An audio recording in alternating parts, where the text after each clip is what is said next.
सबसे ज़्यादा यूज़ हो रहा है दैट इज़ बिटकॉइंस। ऑनलाइन चल रही है या ऑफलाइन चल रही है क्लासेस। जितने भी यूएस ब्रांड थे like McD, KFC, H&M, Adidas, ये सारी चीज़ें कहीं ना कहीं बंद हो गई है अब रशिया में। कोई hey guys, welcome to future doctors.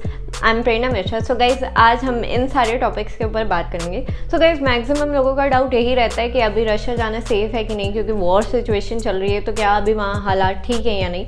So guys इस वीडियो में मैं आपको ये सारी चीज़ें क्लियर कर दूंगी। So now without wasting any time let's get started. So guys first point आता है safety. So guys Russia is completely safe. जो भी वॉर सिचुएशन चल रही है वो अभी यूक्रेनियन लैंड पे चल रही है, यहाँ पे कुछ भी नहीं हो रहा है। So it's completely safe. और इनफैक्ट यहाँ बहुत सारे बच्चे अभी ऐसे भी हैं जो यहाँ पे खुद ही अभी आ रहे हैं, तो ऑफकोर्स कोई भी दिक्कत नहीं है यहाँ पे।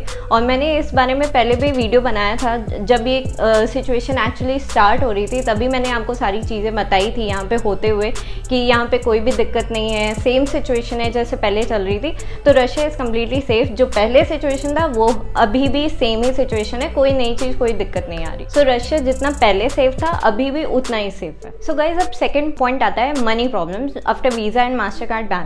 सो गाइज आपको पता ही है कि अभी रशिया में सारे visa card, master card ban हो चुके हैं और इंटरनेशनल स्टूडेंट्स जो भी हैं यहाँ पे उनके लिए इंटरनेशनल ट्रांजैक्शन करना अभी थोड़ा डिफिकल्ट हो गया है। सो गाइज इसके अभी 3 तरीके हैं जिससे आप इंटरनेशनल ट्रांजैक्शन कर सकते हो। सबसे पहला तरीका ये है कि आप इंडियन अकाउंट आपका जो है उससे आप यूरो खरीद लो और फिर उसको सेल कर दो इन एक्सचेंज ऑफ रूबल्स। दूसरा आप ये कर सकते हो कि जब भी आप यहाँ आ रहे हो, रशिया आ रहे हो, तो आप इंडिया से ही रूबल्स कैरी करके आओ। बट गाइज ये थोड़ा सा प्रॉब्लमेटिक है, क्योंकि इसमें क्या होता है कि सबसे पहली चीज़ तो ये है कि आप इतना ज़्यादा अमाउंट ला भी नहीं सकते, रूबल्स कैरी नहीं कर पाओगे आप इतना ज़्यादा अमाउंट। और दूसरी चीज़ ये कि एयरपोर्ट में भी ये दिक्कत होती है कि आप इतना ज़्यादा कैश आप लेके ट्रैवल नहीं कर सकते। तो ये थोड़ा एक प्रॉब्लमेटिक काइंड ऑफ मेथड हो जाता है। और तीसरा ये है जो कि सबसे ज़्यादा यूज़ हो रहा है दैट इज़ बिटकॉइंस। तो बिटकॉइन में आप इंडियन अकाउंट से अपने बिटकॉइन खरीदते हो and then you sell it to get rouble. So ये एक प्रोसेस है जो कि सबसे ज़्यादा यूज़ हो रहा है अभी यहाँ पे। एंड ये सबसे अच्छा मेथड इसलिए भी है गाइस क्योंकि बिटकॉइन से आप कोई भी करेंसी में उसको एक्सचेंज कर सकते हो। और दूसरी चीज़ आप डायरेक्टली कहीं कहीं जगह पे ऐसा भी है कि आप डायरेक्टली बिटकॉइन से भी चीज़ें खरीद सकते हो। तो ये एक सबसे अच्छा मेथड है अभी। सो गाइस थर्ड पॉइंट आता है एजुकेशन, क्योंकि बहुत लोगों का क्वेश्चन है अभी कि ऑनलाइन चल रही है या ऑफलाइन चल रही है क्लासेस। तो गाइस ये कम्प्लीटली यूनिवर्सिटी पे डिपेंड करता है कि वो आपका किस तरह से एजुकेशन का मोड रखें, ऑनलाइन रखें या ऑफलाइन रखें। जैसे कुछ यूनिवर्सिटीज़ अभी जो हैं वो सिर्फ ऑनलाइन रख रही हैं लाइक क्रीमिया फेडरल, एंड कुछ यूनिवर्सिटीज़ ऐसी भी हैं जो ऑफलाइन रखी हैं like you can say far eastern. And कुछ यूनिवर्सिटीज़ ऐसी भी हैं जो आपको ऑप्शंस दे रही हैं कि आप चाहो तो ऑनलाइन भी कर सकते हो, ऑफलाइन भी कर सकते हो, लाइक बशकीर स्टेट। तो ये कम्प्लीटली यूनिवर्सिटी पे डिपेंड करता है कि वो कौन से मोड में आपका एजुकेशन कंटिन्यू कर रही है। सो गाइस फोर्थ पॉइंट आता है इन्फ्लेशन। सो गाइस हम जानते ही हैं कि जो रशिया एंड यूक्रेन ये दोनों ही व्हीट एंड क्रूड ऑयल और सनफ्लावर ऑयल के सबसे बड़े एक्सपोर्टर हैं। सो कहीं ना कहीं अगर इन्फ्लेशन यहाँ हुआ है तो बाकी पूरे वर्ल्ड में इसका इफेक्ट है ही। इन्फ्लेशन कहीं ना कहीं हर जगह ही हो रहा है। जैसे कि अगर हम इंडिया की बात करें तो इंडिया में भी ऑयल के प्राइसेस कितने ज़्यादा बढ़ गए हैं, आप सबको पता ही होगा। तो जिस तरह का इन्फ्लेशन इंडिया में हुआ है वैसे ही इन्फ्लेशन यहाँ भी हुआ है, कोई उतना डिफरेंस नहीं है। तो ऐसा नहीं है कि लाइक आप यहाँ आओगे तो आपको लगेगा कि ओ माय गॉड ये तो बहुत ज़्यादा ही इन्फ्लेशन हो गया है यहाँ पे। तो जिस तरह का इन्फ्लेशन इंडिया में है वैसे ही यहाँ पे भी है, ऐसा कुछ इतना डिफरेंस है नहीं। सो गाइस अब फिफ्थ पॉइंट आता है dactyloscopy and medical checkup. So guys अभी वॉर के कारण रशिया ने एक नया रूल स्टार्ट किया है जिसके अकॉर्डिंग जो भी 29 दिसंबर 2021 के बाद रशिया आए हैं या फिर आने वाले हैं उनको एक बार ये प्रोसेस करना ही पड़ेगा, जिसमें आपको अपना मेडिकल चेकअप कराना पड़ेगा और फिर डेक्टाइलोस्कोपी दैट इज़ आपको अपने फिंगरप्रिंट्स देने पड़ेंगे। और ये प्रोसेस जो है ये सिर्फ आपको एक ही बार करना है। इट्स जस्ट लाइक वो आपका थोड़ा रिकॉर्ड्स रख रहे हैं कि कौन कौन एंटर कर रहा है आप उनके कंट्री में। और गाइज अभी ये चीज़ें जो है ये बहुत डिफरेंट है from the university checkups.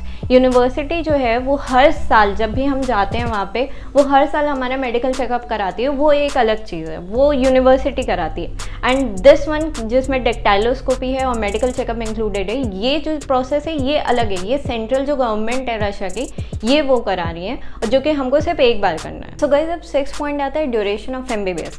So guys जैसा कि NMC की गाइडलाइंस आई हैं उसके अकॉर्डिंग आपको 4.5 ईयर्स ऑफ ड्यूरेशन होना चाहिए आपके MBBS कोर्स का। और आप जहाँ से भी, जिस भी यूनिवर्सिटी से आप MBBS कर रहे हो वहाँ से आपको 1 ईयर ऑफ इंटर्नशिप करना ज़रूरी है।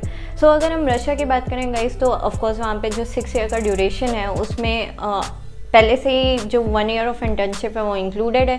तो यहाँ पे तो कोई दिक्कत की बात नहीं है। अगर आप यहाँ से MBBS कर रहे हो या फिर आप करने का सोच रहे हो तो यहाँ रशिया में आपको कोई दिक्कत नहीं होगी। लेकिन अगर हम दूसरी जगह की बात करें, अगर फिलीपींस की बात करें, तो फिलीपींस अभी वैलिड नहीं है, वो एक्सेप्टेड नहीं है, क्योंकि वहाँ जो BS कोर्स है वो अब इंडिया में एक्सेप्टेड नहीं है, यहाँ पे वैलिड नहीं रहा वो।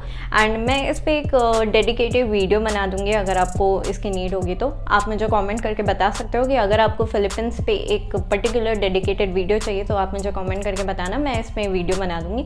और अगर कजाकिस्तान किर्गिस्तान की बात करें तो यहाँ पर भी अब 6 ईयर्स ऑफ ड्यूरेशन का कोर्स हो गया है, जो कि पहले 5 ईयर्स ऑफ ड्यूरेशन का था जिसमें विदाउट इंटर्नशिप था, लेकिन अब वो 6 ईयर्स हो गया है विथ इंटर्नशिप। सो मैं एक और वीडियो इस पर बनाऊंगी जिसमें मैं अच्छे से आपको एक्सप्लेन करूँगी why you should choose Russia over other countries.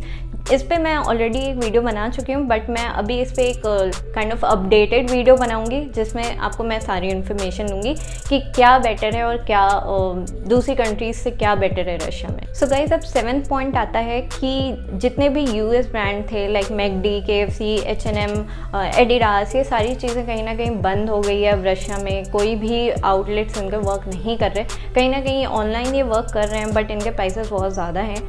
लेकिन आउटलेट्स अगर आप इनके देखेंगे, जो ऑफलाइन स्टोर्स हैं वो इनके वर्क नहीं कर रहे हैं अभी रशिया में। और गाइस उतना फ़र्क नहीं पड़ता। मैं अगर अपने पर्सनल ओपिनियन बताऊं तो जितना भी मैं KFC, मैकडी वगैरह मैंने जितना मैं गई हूँ वहाँ पे, कोई उतना डिफरेंस नहीं होता, बल्कि बस उनके प्राइसेस बहुत ज़्यादा होते हैं बिकॉज ऑफ दैट ब्रांड। और बल्कि अगर हम बात करें तो जो लाइक नॉर्मल शॉप्स होती हैं वहाँ पे भी सेम ही जैसा, मतलब जैसा आपको बर्गर KFC में मिलेगा वैसे ही बर्गर आपको कोई नॉर्मल शॉप में भी मिल जाएगा।